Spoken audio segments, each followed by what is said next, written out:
British intelligence have their own networks of mind controlled slaves.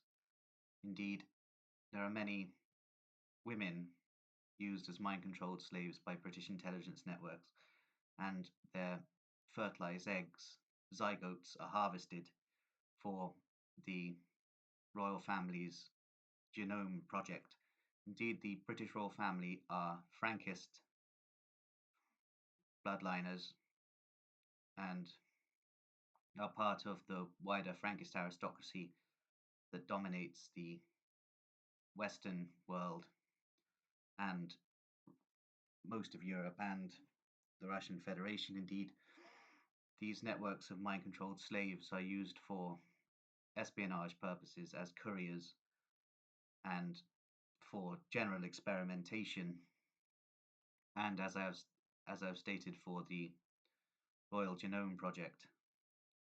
Indeed, the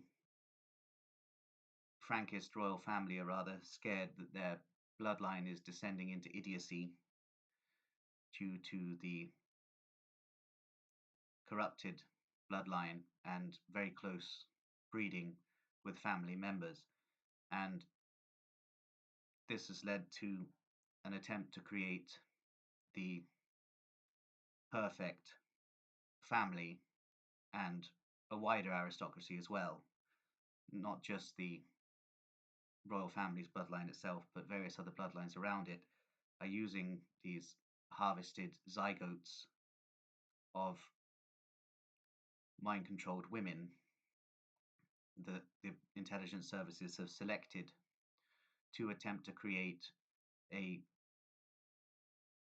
almost superhuman aristocracy and the intelligence agents of the future who are beholden to the Frankist nobility, who are themselves beholden to their advisors, who are the top intelligence operatives on Earth. Indeed, these networks lead down to the majority of MI6, MI5, and various other British intelligence networks, and of course the Israeli Mossad. Indeed, these networks are all interlinked and are basically working for the Frankist aristocracy, although there are factions within the British intelligence networks that often operate rogue.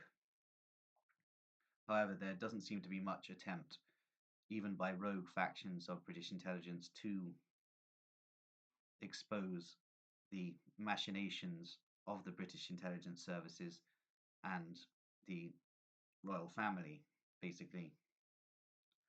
Indeed, the royal family are of the Sachs blood lineage, which is the same bloodline as the Goldman Sachs conglomerates. Despite having a different spelling, they are the same family, a wider family. Indeed, the Frankists infiltrated the British aristocracy by first marrying their daughters into it, because to be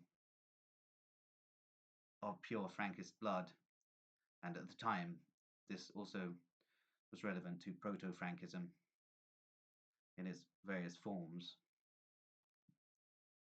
more widely known as the Illuminati networks. And to be of pure Frankist blood, you must be born from a Frankist mother. Having a Frankist father and a Gentile mother is not enough. You must have a Frankist mother. Indeed, so they married their daughters into the British aristocracy and then gradually infiltrated further, penetrated further the networks of the British aristocracy and the intelligence agencies of England and Scotland and then Great Britain, and gradually took over the entire aristocracy. But as I stated in the previous video, the Frankists and the Nazis networks and the Nazi continuums and its predecessors and descendants are aligned in their ideals, which is to create a technocratic form of government whereby scientists and engineers and technical specialists rule the country via a surveillance state with cooperating in tandem with an aristocratic Frankist elite and a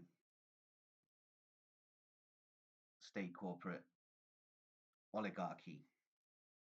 Indeed, the the poorer neighborhoods in this Frankist ideal of the way the society should be will be run by organized crime networks who are themselves beholden to the corporations, to the intelligence agencies, and to the Frankist aristocracy. Indeed, organized crime, for instance, in Britain, the predominant organized crime networks are the Albanian mobs, who are all in competition with each other but have unified goals.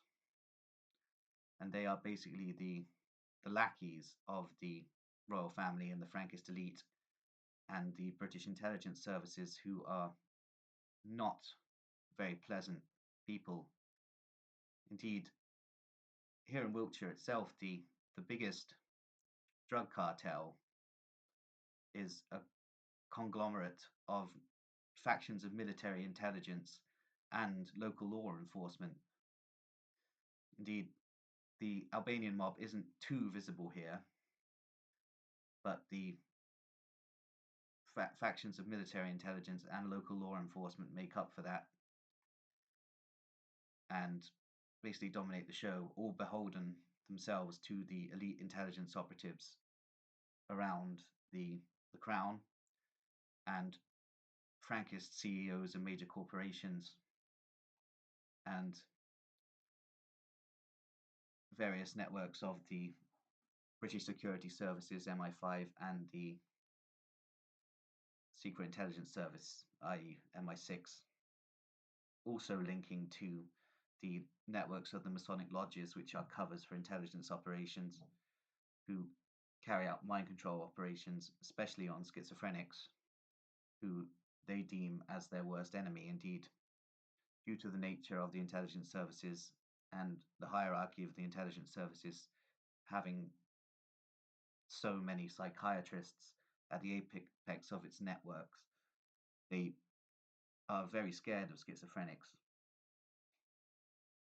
because of the way that schizophrenics think, which is not in line with the way that the psychocracy would like the population to think. Indeed, schizophrenics do seem to have a knack of seeing through the lies and the propaganda churned out by the corporate technocrat, psychocrat, intelligence agency, networks and mediums of control. And this causes a big problem for the psychocrats because they see the schizophrenic as the upstart and attempt to crush him, control him in any way that they can. Indeed, recent technological advances, although this has been going on since the late 1700s with the advent of mesmerism and animal magnetism and the discovery of electromagnetic frequencies. For instance, see James Tilly Matthews, the first documented targeted individual and first whistleblower and exposer of the technologies used by Illuminati networks to control the mind, map the mind, and cause chaos. Indeed, these technologies are centered around directed energy weapons, microwaves, radio waves, and voice to skull technology, and various other means. Indeed, the Frankists seems to have perfected these weapons and are using them. It's less common in the UK for these weapons to be used yet compared to other countries such as the United States and the Russian Federation, where there are many more targeted individuals. But in the future, these weapons shall be being used more mainly, I believe, targeting certain segments of the population. It's interesting that stupid people are never attacked with microwaves. It's only people with higher intelligence. Indeed, it's a terminal experiment, which I think leads back to my earlier experimentation by the intelligence services, first carried out by the Scottish Rite Foundation for Schizophrenia Research through the Grenville Lodge Masonic Lodge networks at the University of Buckingham, which is a cover for intelligence operations. Indeed, that was where I first ever felt the effects of microwave weapons, although microwave weapons weren't properly used on me until 2020. But at the beginning of 2012, I first felt the effects, and not knowing what it was until later on. I can only state now that at the time I was first attacked with microwave beams in 2012 before they started experimenting on me further. Indeed, I had a rather strange situation, a bit like the films Limitless and Lucy, whereby I opened up several more percentages of my brain utilizing synthetic narcotics, and this caused the Freemasons of Grenville Lodge number 1787, who were intelligence operatives, to have concern, as I seem to have entered on a frequency that only they are allowed to enter via their occult rituals, which is all just code for intelligence operations. And yeah, so they started experimenting on me in the continuation of the Mindgate program, which was the British equivalent of the United States CIA MK Ultra programs. And British intelligence are not pleasant people. Indeed, I encountered a man called James Pritchard, who I've now realized is Sir John Sawers, who was the head of MI6 at the time. And I also encountered a man called Mark Hodge, who I've now found out is Robert Gascoigne Cecil, who is the secret bloodline titular head of the British Secret Intelligence Service, MI6 networks. Indeed, the Cecil bloodline have always been heavily connected to the British intelligence operations, especially beginning during the reign of Queen Elizabeth I. Indeed, British intelligence tactics are absolutely revolting, and now we see the United States and Israel attacking Iran. Indeed, this is all part of the pantomime. Indeed, the Iranian reaction is not their full capability in terms of military hardware. So I'm beginning to believe this whole conflict is just staged and part of Albert Pike's Three World War prophecy, where in the Third World War, political Zionism and the Ishmaelite religion will mutually destroy one another. And the question is, who's controlling the strings there?